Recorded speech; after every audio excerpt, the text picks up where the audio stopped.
Tapi ini bukan berarti hal-hal yang private ini, hal-hal yang kita sebut sebagai domestik nggak penting atau nggak kalah penting harusnya sih ya. Bahwa dua-duanya penting, mau publik mau privat tuh penting sebenarnya. Tanggung jawab lingkungan itu ya harus dijaga bareng-bareng, nggak cuma dijaga sendiri, cuma perempuan aja lah gitu yang jaga, enggak kan. Keduanya tetap harus saling gotong royong satu sama lain. Jadi karena perempuan lebih banyak bekerja dalam tanda kutip di ruang privat sebagaimana temuan riset tadi dalam konteks lingkungan. Jadi kalau ada problem apa-apa dalam konteks lingkungan, nah di ruang privat ini juga nih yang biasanya duluan. Karena itu kira-kira ya, yang betul. Jalan Sementara dan dalam temuan riset, siapa yang ada di ruang privat lebih banyak? Oh ternyata itu adalah perempuan. Disitulah kenapa perempuan lebih rentan. Ya. Kalian laki-laki, tolong ya.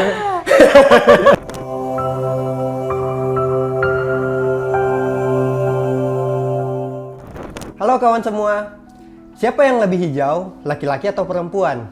Apakah struktur sosial kita sudah memberi ruang yang setara untuk perempuan dan laki-laki dalam merawat alam? Gue Dedimar, peneliti PPIM UIN Jakarta. Data bercerita kali ini berupaya untuk menjawab pertanyaan-pertanyaan tersebut dengan dua peneliti PPIM yang keren banget nih, Aptiani Nurjana dan Grace Sandra. Halo Grace, halo Kak Yani. Halo Dedi. Hai. Ini sebelum kita ukur nih siapa yang lebih hijau, laki-laki atau perempuan, ini kita kayaknya perlu tahu dulu nih gimana sih persoalan teknis daripada survei ini gitu loh. Jadi kita pengen tahu berapa proporsi antara laki-laki dan perempuan. Terus mungkin juga nanti boleh diceritakan lah persoalan teknis ketika turun ke lapangan.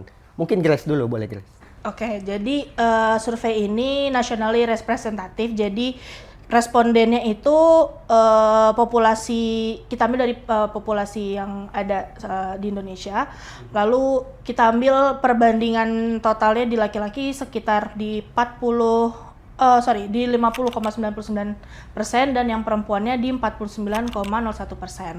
Lalu tekniknya itu multi-stage random sampling, jadi kita melakukan pengacakan mulai dari tadi kan seluruh provinsi, lalu turun ke tingkat kabupaten kota, lalu turun lagi ke tingkat kecamatan.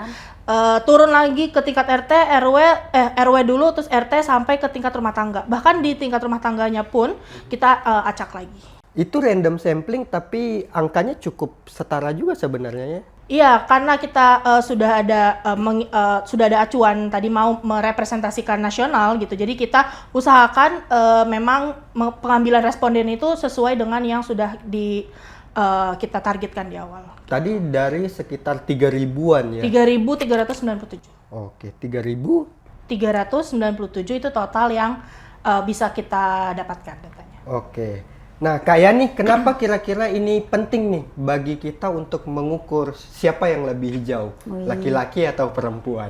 Ini kita lagi nggak lomba, kita lagi nggak nyari siapa yang lebih hijau, laki-laki atau perempuan, siapa yang lebih hebat gitu, enggak.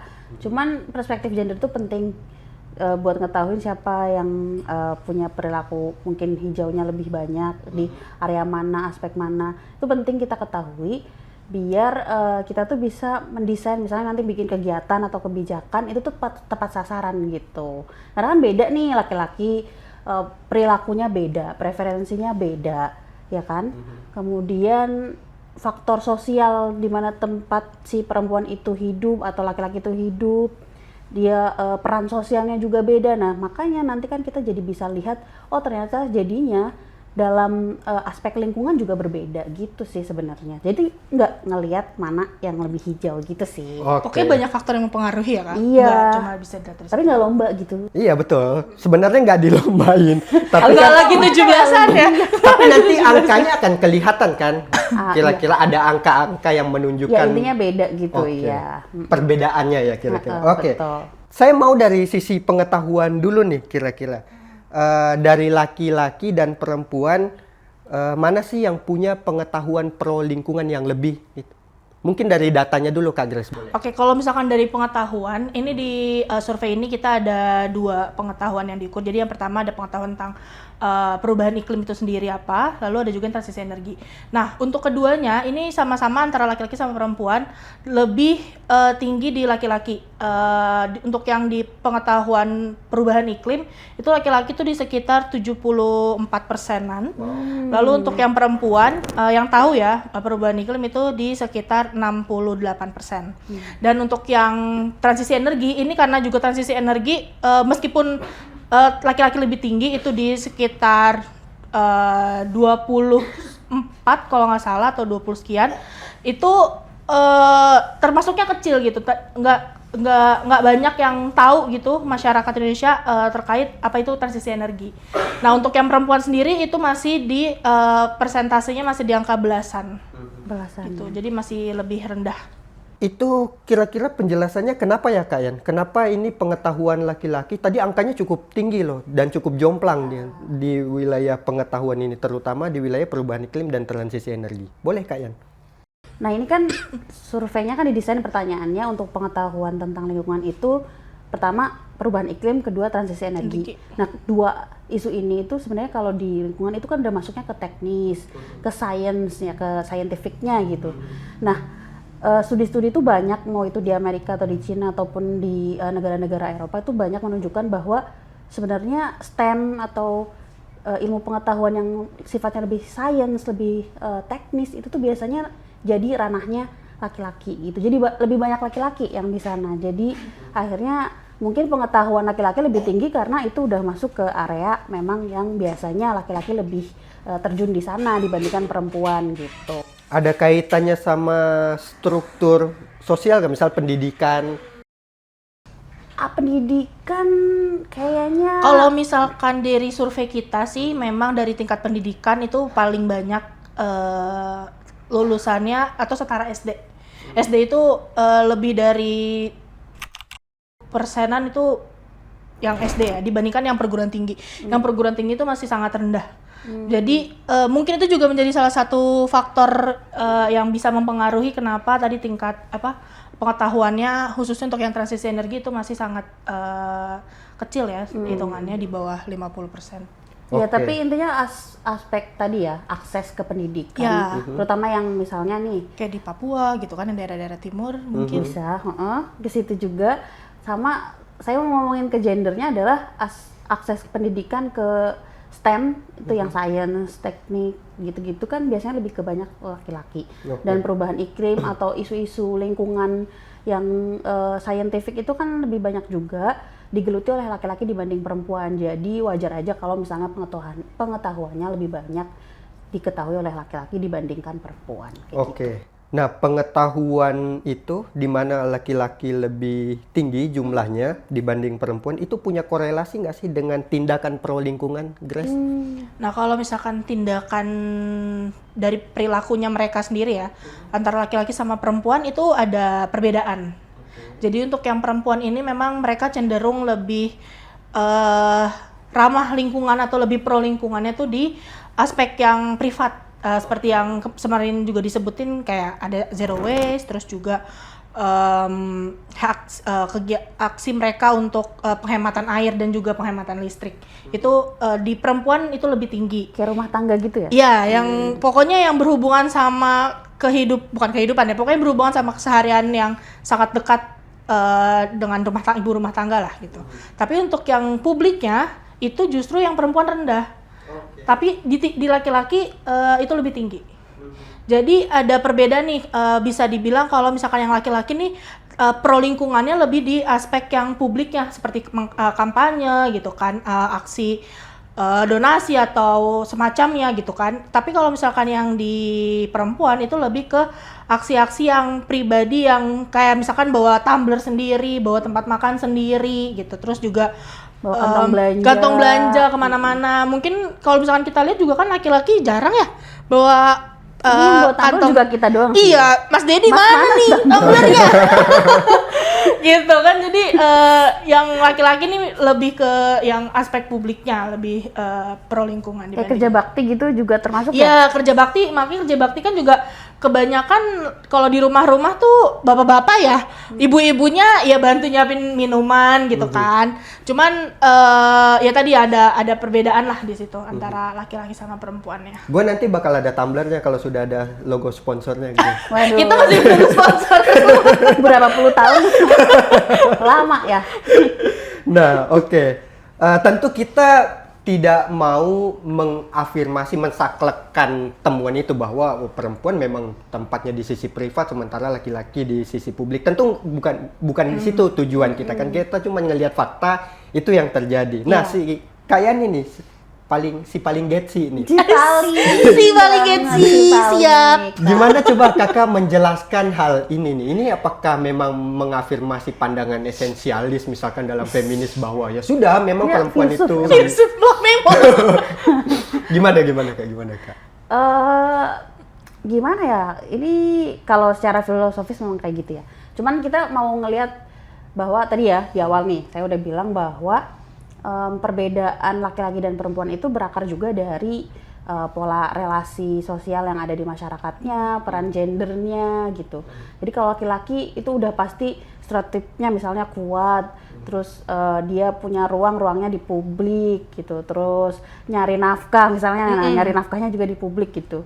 Kalau perempuan di rumah jagain anak misalnya, ataupun beres-beres rumah tangga, urusan rumah tangga lainnya gitu, belanja misalnya.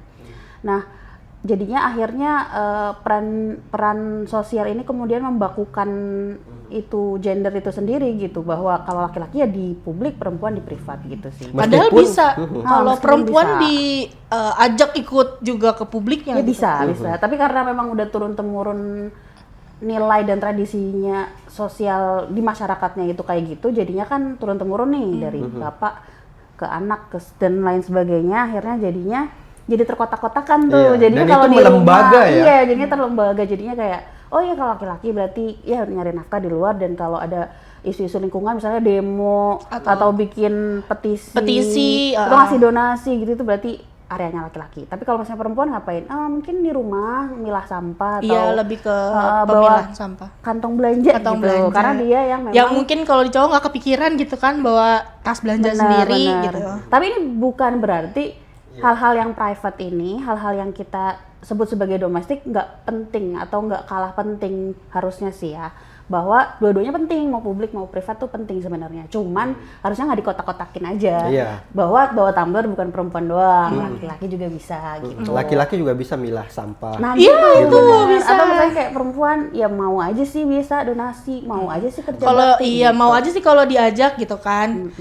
Jadi kalau misalkan saling dikuatkan satu sama lain gitu kayak dikasih ruang untuk mereka ikut berpartisipasi sih harusnya keduanya bisa Iya, berjalan. poinnya adalah ya laki-laki juga bisa di ruang privat, perempuan juga bisa di Betul. ruang publik. Meskipun fakta menunjukkan perempuan Faktanya. lebih banyak di ruang privat, laki-laki banyak di ruang publik. Ini gue pengen nyambungin sedikit dengan temuan riset gue di Gerakan nih. Nah, memang gue ngelihatnya di situ perempuan masih minim keterlibatannya dalam aspek gerakan. Gerakan kan publik ya. Iya. Ini kan artinya sejalan temuannya dengan riset kualitatif di Gerakan Green Islam. Nah, memang masih minim keterlibatannya, tapi bukan berarti nggak ada nama-nama Ada, iya. keren kayak Hening Parlan itu kan merupakan perempuan yang aktif di Gerakan Green Islam gitu. Begitupun juga temuan gue di beberapa provinsi tuh keren-keren banget tuh, kayak di HK Aceh. Wah, itu keren banget tuh. Gerakannya mirip gerakan yang India gitu loh, Grace.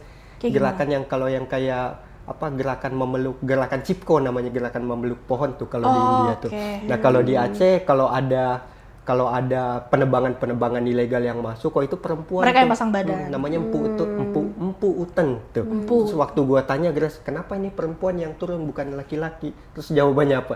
Jawabannya ya kalau laki-laki mereka berantem, kalah kita kalau berantem. Tapi kalau perempuan mereka kabur. Ada poin ininya ya, ada poin plusnya ya. Tapi poinnya gue cuma pengen nunjukin bahwa ternyata perempuan juga ada yang di ruang publik meskipun keterlibatannya masih belum sebanyak laki-laki nih. Nah, ini gue pengen masuk ke sini nih. Berarti pada struktur masyarakat yang kayaknya cenderung hierarkis ini, di mana perempuan sering diasosiasikan dengan kegiatan rumah tangga tadi itu Ya berarti perempuan diminta punya tanggung jawab lebih dalam tindakan pro lingkungan di ruang privat. Sebenarnya nggak diminta tanggung jawab lebih ya. Keduanya itu menjadi tanggung jawab bersama antara laki-laki sama perempuan gitu. Karena kan ya kita mau nggak mau kan memang berdampingan kan hidup satu sama lain.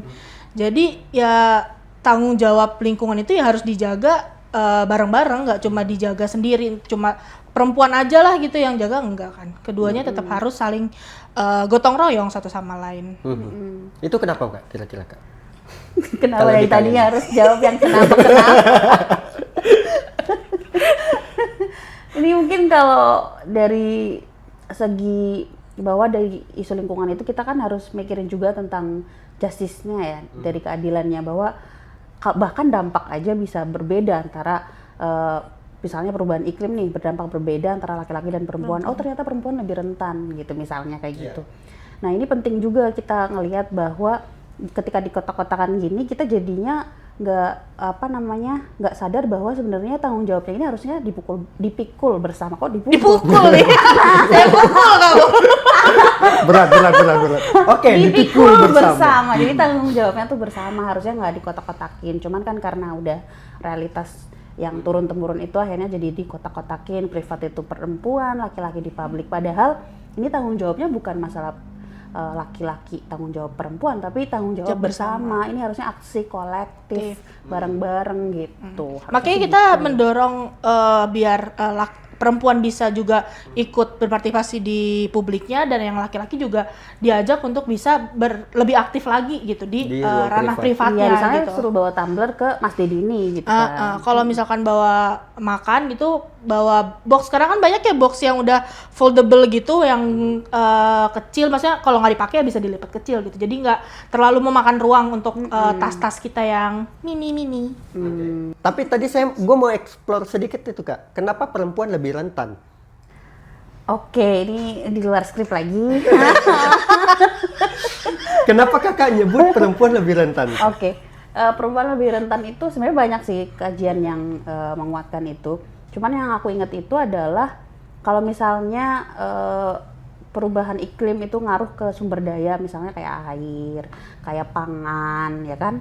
Itu kan sebenarnya area-area yang lebih banyak di urusan rumah tangga atau domestik. Privat tadi.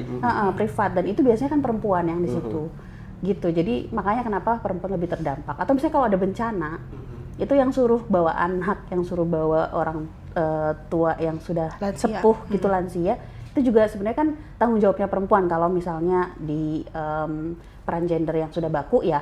Jadi kalau pengasuhan itu di perempuan, termasuk pengasuhan lansia dan anak-anak. Kalau ada bencana, mereka akan Mengutamakan juga mengutamakan keselamatan anaknya, dan ini akhirnya tanpa dirinya sendiri tidak selamat misalnya kayak gitu. Jadi itu salah satu aja sih. Tapi Jadi banyak studinya sebenarnya. Jadi karena perempuan lebih banyak bekerja dalam tanda kutip di ruang privat, sebagaimana temuan riset tadi dalam konteks lingkungan. Jadi kalau ada problem apa-apa dalam konteks lingkungan, nah di ruang privat ini juga nih yang biasanya duluan. Karena itu kira-kira Ya, yang Kakak pengen jelasin.